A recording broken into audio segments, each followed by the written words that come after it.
తెలుగు సినిమాలో విలన్ పాత్రలతో గుర్తింపు తెచ్చుకున్న సయాజీ షిండే జీవితాన్ని ఒక మాట పూర్తిగా మార్చేసిందట. మరాఠీ నటుడిగా కెరీర్ ప్రారంభించిన ఆయనకు తెలుగు ఇండస్ట్రీలో అడుగుపెట్టడం అంత సులువు కాలేదు.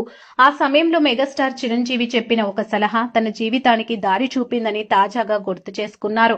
ఠాగూర్ సినిమా సమయంలో నీ పాత్రకు నువ్వే డబ్బింగ్ చెప్పాలి అని చిరంజీవి చెప్పిన మాట తనలో ఆత్మవిశ్వాసాన్ని నింపిందన్నారు. అప్పటి నుంచి 25 ఏళ్లుగా తెలుగులో తానే డబ్బింగ్ చెబుతూ ప్రేక్షకులకు దగ్గరయ్యారని చెప్పారు. హైదరాబాద్ తనకు రెండో ఇల్లులా మారిందని భావోద్వేగంగా తెలిపారు. తెలుగు ప్రేక్షకులు నటులు ఇచ్చిన ప్రేమే తన కెరీర్ కు బలమని సయాజీ షిండే అన్నారు. ఒక హీరో చెప్పిన ఒక్క మాట జీవితం ఎలా మార్చేస్తుందో తనే ఉదాహరణ అన్నారు.